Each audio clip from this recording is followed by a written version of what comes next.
Muy buenos días, queridos amigos, hermanos y oyentes de este canal. Tengan ustedes con la bendición de Dios. Continuando con la sección Hombres de Dios, hoy te quiero presentar un misionero poco conocido del siglo XVIII, George Whitefield. ¿El mayor predicador desde los apóstoles?, pregunta el artículo de donde extraigo esta biografía tan extensa y hermosa. A todos los lugares donde Whitefield iba, a las personas quedaban cautivadas por su predicación y profesaban la fe en Cristo, desde Gran Bretaña hasta el Nuevo Mundo. Billy Graham, el doctor Martin Lloyd Jones, el príncipe de los predicadores Charles Haddon Spurgeon. Este ejercicio es inútil, ya que hay muchos predicadores en diferentes épocas y países de los que la mayoría nunca oirá hablar, y es imposible hacer una comparación adecuada. La grabación de sonido es un invento relativamente reciente en la historia de la Iglesia, y solo es posible comparar predicadores grabados. Pero si nos basamos en los informes sobre el poder y los efectos de la predicación, Whitefield tendría que ser considerado en una lista de los grandes. Spurgeon dijo de Whitefield: el interés que despierta un hombre como George Whitefield es infinito. A menudo cuando leo su vida soy consciente de que me acelera cada vez que vuelvo a ella. Él vivía, otros hombres parecen estar solo medio vivos, pero Whitefield era todo vida, fuego, ala, fuerza, mi propio modelo. Si puedo tener tal cosa en debida subordinación a mi Señor, es George Whitefield, pero con pasos desiguales debo seguir su gloriosa huella. A tener en cuenta, ¿no?, quien lo dijo, Spurgeon. Creo que, como dije siempre, no honrar al hombre, pero palabra autorizada, ¿no?, para ya más conocido, Spurgeon, su modelo, de quien tomó, por supuesto, algunas cosas, seguramente. Nacimiento y vida temprana. George Whitefield nació el 16 de diciembre de 1714. 27 de diciembre de 1714 en nuestro calendario actual. La ciudad de Gloucester, en Mill Inn, Southgate Street, cerca del cruce central. Era el menor de los 7 hijos de Thomas y Elizabeth Whitefield. Fue bautizado en la pila bautismal de la cercana St. Mary de Cripp. Sus padres eran propietarios y administraban la posada en la que nació. Su padre murió cuando Whitefield tenía 2 años. A los 4 años Whitefield contrajo el sarampión y como consecuencia quedó con un severo estrabismo, el ojo izquierdo apuntando hacia adentro.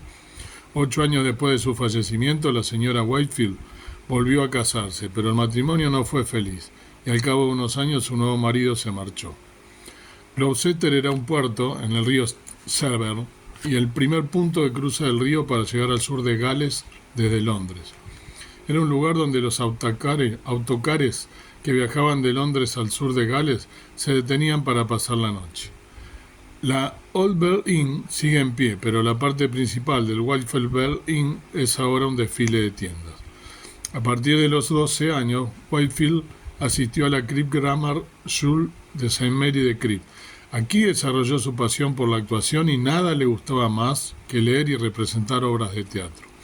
A los 15 años decidió que ya había aprendido lo suficiente y como no había esperanza de que siguiera alguno de sus antepasados para asistir a la Universidad de Oxford, debido a la economía familiar, convenció a su madre de que le permitiera empezar a trabajar en la posada, limpiando el suelo y sirviendo a los clientes. Disfrutaba especialmente conociendo a los actores que viajaban y hablando con ellos sobre la actuación.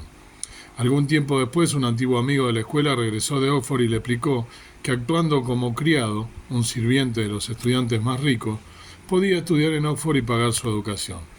Elizabeth Whitefield decidió que esto sería ideal para su hijo, así que George volvió a la escuela de la cripta para repasar su educación clásica.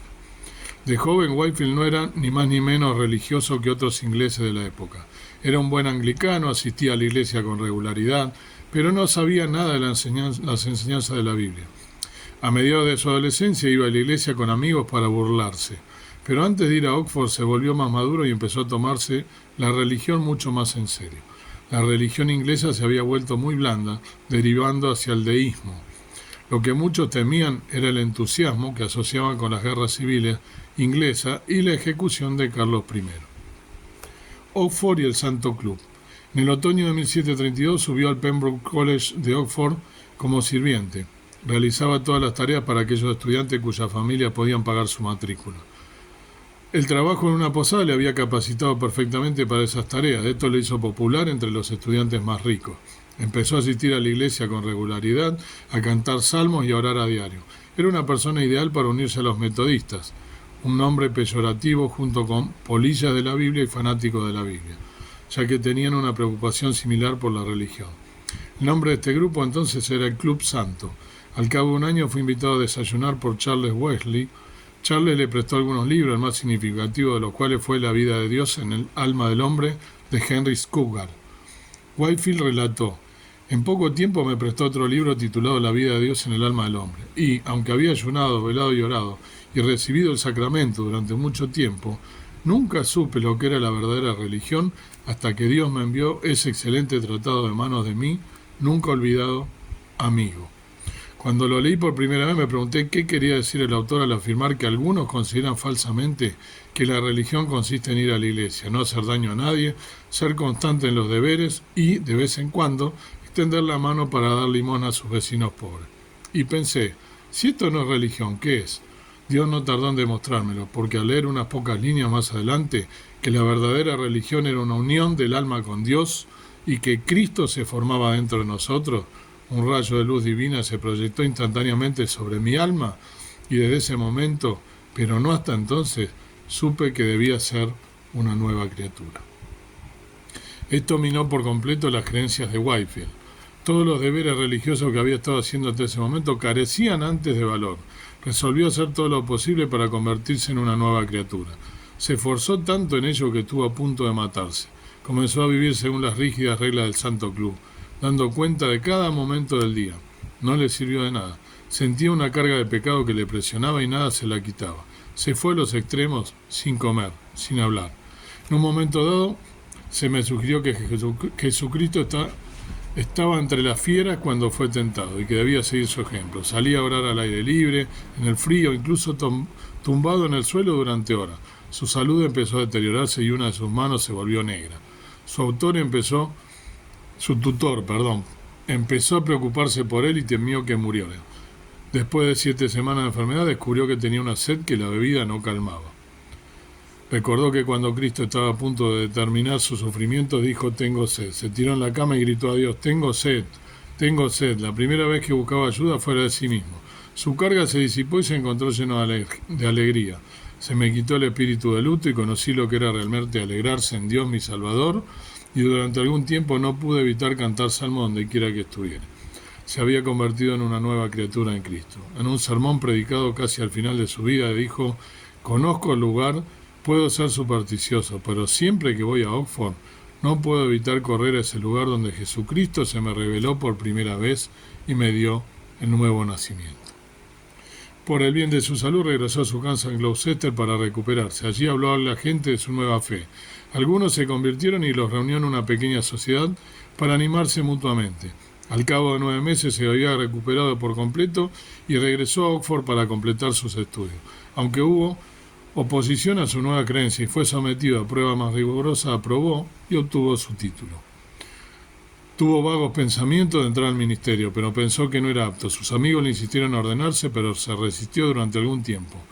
Una visita al obispo de Gloucester lo convenció finalmente. Este obispo, Martin Benson, dijo que normalmente no ordenaría a nadie menor de 23 años, pero que había quedado tan impresionado con el carácter de Whitefield que lo ordenaría cuando lo pidiera.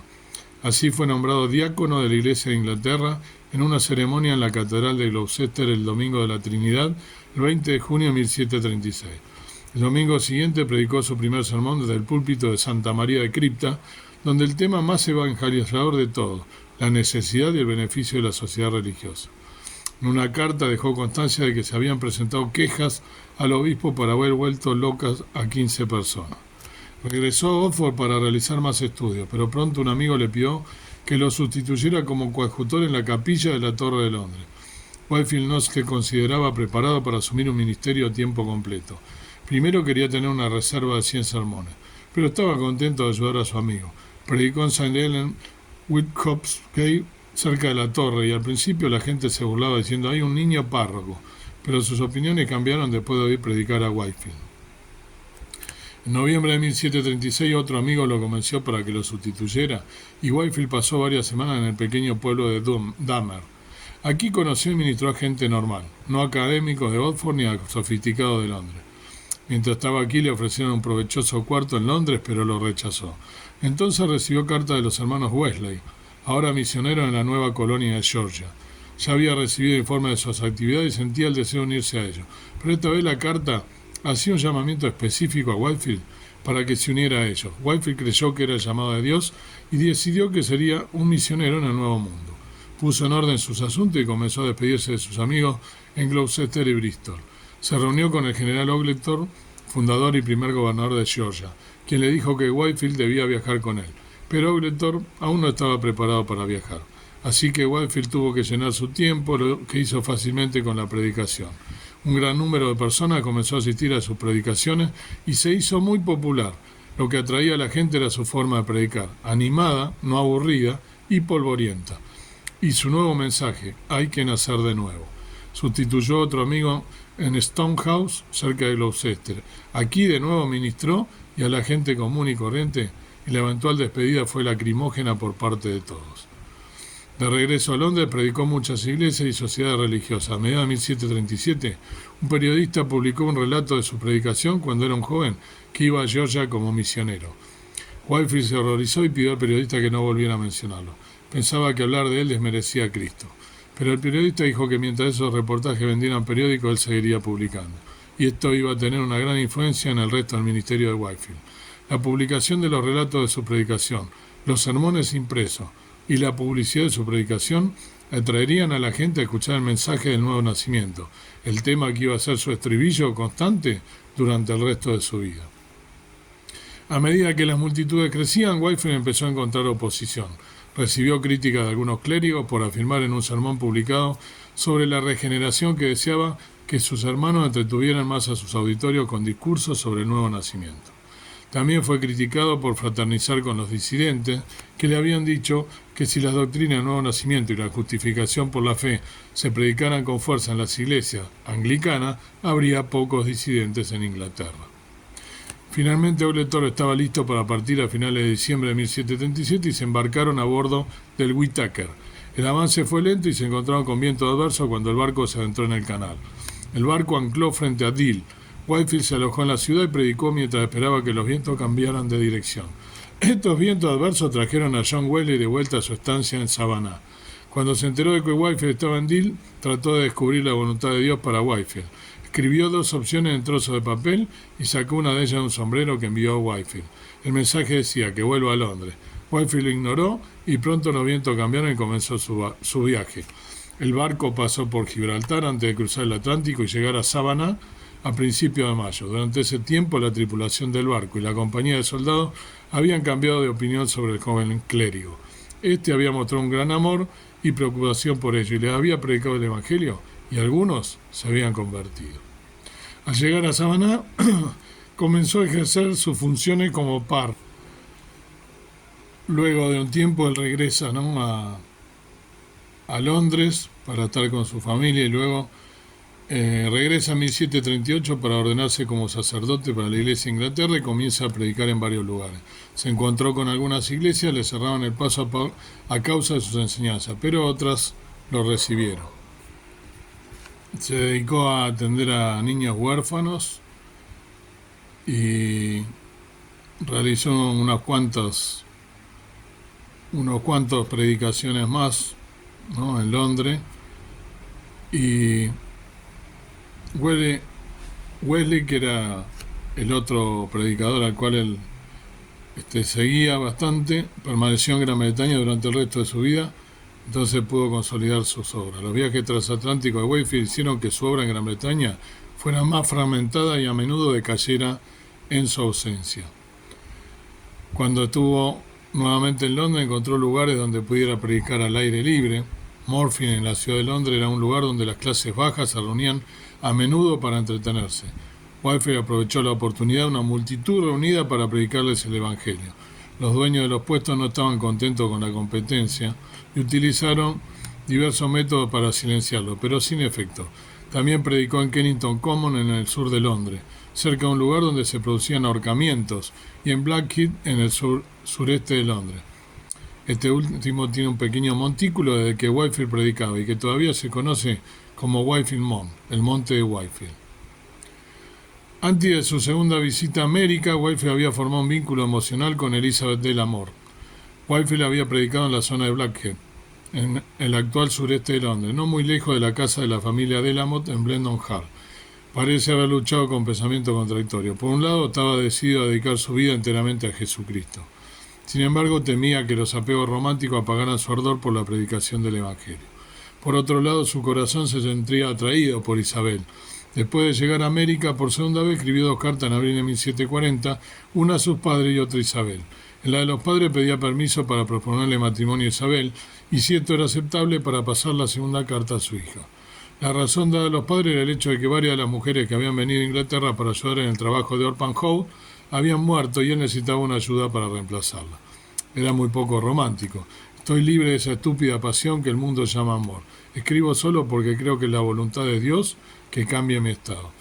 La segunda carta debía entregársela a Isabel solo si los padres lo aprobaban. Probablemente no ha habido una carta de proposición menos romántica en la historia del mundo. No sabemos si Isabel llegó a leer la carta. Se casó con otra persona, habiendo expresado dudas sobre su salvación. Whitefield todavía sentía la necesidad de casarse y lo hizo en 1741. Viajó de Escocia a Gales para casarse con una viuda, Elizabeth Jane, de soltera Burnell O'Wine, de Abergavenny, que tenía una hija llamada Nancy. Ella y Howell Harry habían formado una estrecha relación y probablemente deberían haberse casado, pero en ese momento Harry tenía las mismas dudas que Whitefield.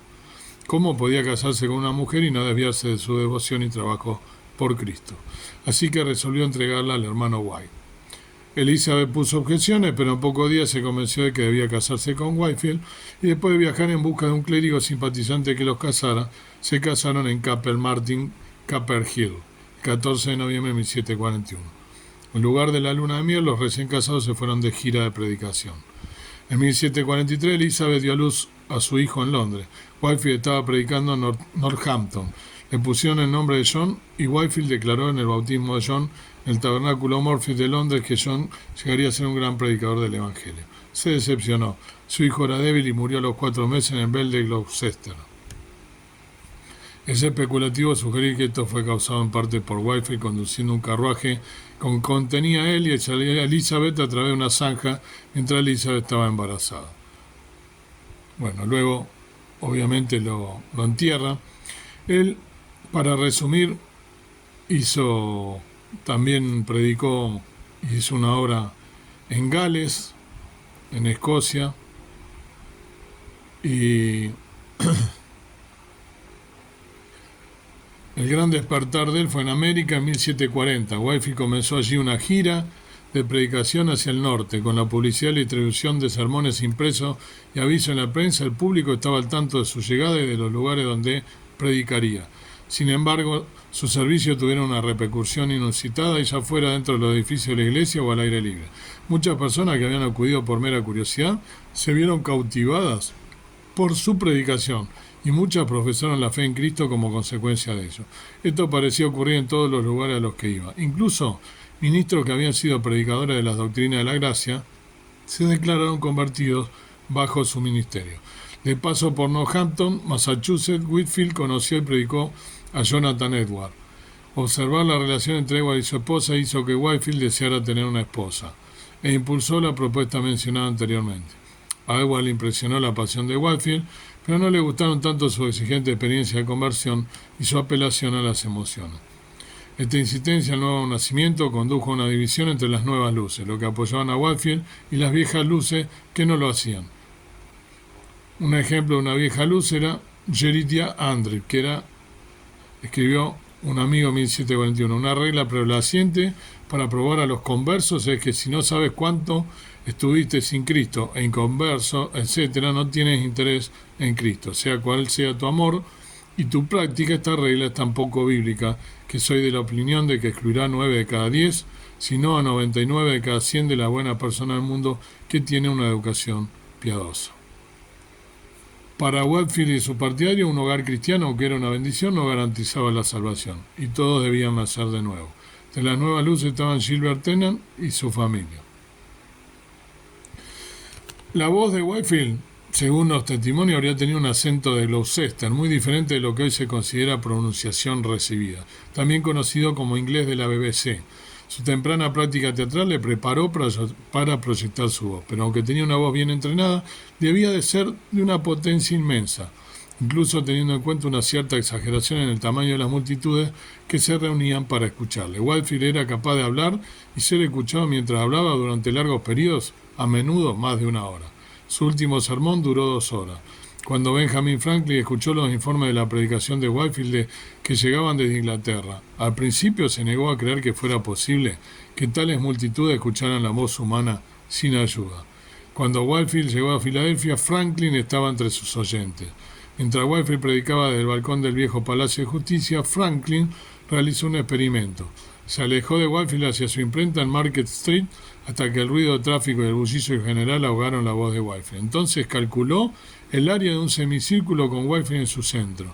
Con 2 pies cuadrados por persona se dio cuenta de que las cifras citadas sobre la congregación inglesa de Whitefield eran posibles. Whitefield tenía una forma de hablar. Se decía que Whitefield podía hacer reír o llorar a su congregación dependiendo de cómo pronunciara la palabra Mesopotamia. David Garry, el principal actor de la época, dijo que pagaría 100 guineas, 105 libras, si pudiera decir «oh», como el señor Whitefield. Pero los que creen en el poder del Evangelio y del Espíritu Santo pueden ver que aunque Dios utilizó toda la habilidades de Whitefield, este no tenía capacidad para cambiar los corazones de los hombres y darle una nueva vida en Cristo. Él se dedicó luego también a luchar contra la esclavitud y, bueno, hablemos de su muerte. Resumiendo ya su obra, Whitefield cruzó el Atlántico 13 veces, era un adicto al trabajo, a menudo decía prefiero desgastarme a oxidarme. A los 51 años parecía un anciano. Whitefield dejó Inglaterra por última vez en septiembre de 1769. Pasó las semanas anteriores predicando sermones de despedida en varios lugares. Algunos de ellos fueron taquigrafiados y publicados. Whitefield lamentó este hecho ya que no tuvo oportunidad de corregir el texto. Su albacea literario y primer biógrafo, John Gillis, intentó comprar toda la tirada y hacerla desaparecer, pero no tuvo éxito. A principios del siglo XIX se añadieron a los sermones oficiales publicados por Gillis como parte de las obras de Whitefield bajo el título Sermones sobre temas importantes. A lo largo de su ministerio se habían publicado otros sermones, pero no se reunieron hasta ese siglo. Las últimas semanas de su vida, Whitefield, que nunca había sido un hombre sano, encontró en su debilidad corporal un problema creciente. Su solución a cualquier problema de salud solía ser viajar y luego predicar. Consecuencia, el 31 de julio de 1770 se embarcó a Nueva York con destino a Newport, Rhode Island, y llegó en la mañana del 3 de agosto. Predicó casi todos los días, excepto algunos días los que estuvo demasiado enfermo, recorriendo el noroeste de Massachusetts antes de llegar a Exeter, New Hampshire. Aquí predicó desde un tablón entre 2 barriles sobre 2 Corintios 13:5. Examinaos si estáis en la fe. Algunos oyentes consideraron que era su mejor sermón. Cuando se puso de pie para predicar, alguien le dijo: Señor, usted es más apto para ir a la cama que para predicar. A lo que respondió: es cierto, Señor. Pero volviéndose hacia un lado, juntó las manos y mirando hacia arriba dijo: Señor Jesús, estoy cansado de tu trabajo, pero no de tu trabajo. Si aún no he terminado mi curso, déjame ir y hablar por ti una vez más en los campos, sellar tu verdad y volver a casa y morir. Cabalgó 30 millas hasta Newburyport, llegó a la casa parroquial de la primera iglesia presbiteriana. Agotado se fue a la cama, pero la presión de la gente en la puerta seguía deseando escucharle. Así que predicó desde lo alto de la escalera con una vela en la mano hasta que ésta se consumió. Se fue a la cama, pero se despertó por la noche luchando por respirar. Creía que era asma, pero lo más probable es que fuera un fallo cardíaco. Sus amigos intentaron todo para aliviar sus síntomas, pero a las 6 de la mañana del 30 de septiembre de 1770, a casi 3 meses de sus 56 cumpleaños, se dieron cuenta de que por fin había pasado la presencia del Salvador al que amaba y había servido. Al funeral asistieron miles de personas. Su cuerpo fue enterrado en la cripta bajo el púlpito de la primera iglesia presbiteriana de Newburyport, desde donde debía predicar el día de su muerte. En los últimos años se añadió una placa con el epitafio elegido por Whitefield: Me conformo con esperar el día del juicio para aclarar mi carácter y después de mi muerte no deseo otro epitafio que este. Aquí yace GW, la clase de hombre que era, la descubriría el gran día. La noticia de la muerte de Walfield tardó en llegar a Londres hasta el 5 de noviembre. Hubo un gran luto allí donde se propagó la noticia. Un gran número de personas consideraban a Walfield como su padre espiritual y lloraron su pérdida. El funeral en Londres tuvo lugar en la capilla de Tottenham Court Road el 18 de noviembre de 1770. La capilla se cubrió con material negro en señal de luto y no se retiró hasta 6 meses después. El sermón fúnebre fue predicado por George Wesley a petición de Walfield. En su testamento ordenó que se compraran anillos de luto para Juan y Carlos Wesley. Aunque todavía tenían serias diferencias de creencia entre ellos, Walfield había insistido mucho antes de morir que Wesley era el hombre que debía predicar el sermón fúnebre en Inglaterra. Uno de los biógrafos de Walfield, Robert Phillips, cuenta que el antebrazo izquierdo de Walfield fue retirado de su tumba y llevado a Inglaterra. Finalmente fue devuelto y reunido con el resto del cuerpo. La pequeña caja de madera en la que se devolvió aún puede verse en el edificio de la primera iglesia presbiteriana. Sin embargo, también se trajo uno de sus pulgares que se encuentra en el archivo de la Universidad de Drip en Madison, New Jersey. La Facultad de Medicina de Harvard posee una costilla etiquetada como George Whitfield. Mientras dirigía un ejército para luchar contra los franceses, Benedict Arnold abrió la tumba y cogió las vendas y los puños de Walfield. Los cortó y dio un trozo a cada uno de sus hombres en la aparente creencia de que esto le ayudaría en su lucha. Perdieron. El legado, por último, Walfield es un estímulo para que sigamos adelante con la obra del Evangelio, confiando solo en la bendición de Dios. Un hombre que utilizó los medios que Dios le dio, un hombre de gran corazón y espíritu católico, preocupado por lo que une a los cristianos más que por lo que los divide. Demostró que una teología calvinista no es un obstáculo para una evangelización eficaz. Un hombre dijo una vez: el mundo todavía tiene que ver lo que Dios puede hacer con un hombre totalmente consagrado a Él. Con la ayuda de Dios pretendo ser ese hombre. El hombre que dijo estas palabras no puede haber oído hablar de George Whitefield. Muy bien. Aquí finaliza entonces la biografía de este precioso siervo de Dios que, como dijeron, obvio un ser humano con fallas como todos nosotros, pero con una entrega total al servicio de Dios, al punto de no saber si casarse o no, para que esto no influyera en su servicio a Dios. Todas las exageraciones son malas, pero bueno, cada uno siente el Evangelio como quiere. Así que Dios te bendiga y que puedas también pensar en hombres que precedieron, como digo siempre, no por el hombre mismo, sino por qué podemos rescatar de ello. Amado Padre Celestial, gracias por poder también ver otros hombres más, otras vidas más de hombres entregados a ti, al servicio tuyo, y gracias porque podemos también nosotros tomar de ellos, no para vanagloriar al hombre, sino solo para tomar ejemplo y ver todas las cosas que se pueden hacer cuando estamos entregados a ti. Ayúdanos a serte fieles hasta el día de tu venida. Lo pedimos y rogamos, pidiendo un día en victoria y agradeciendo este nuevo día de vida. En el nombre precioso de Cristo, nuestro amado y único Salvador. Amén. Que el Señor te bendiga, que tengas un día en victoria.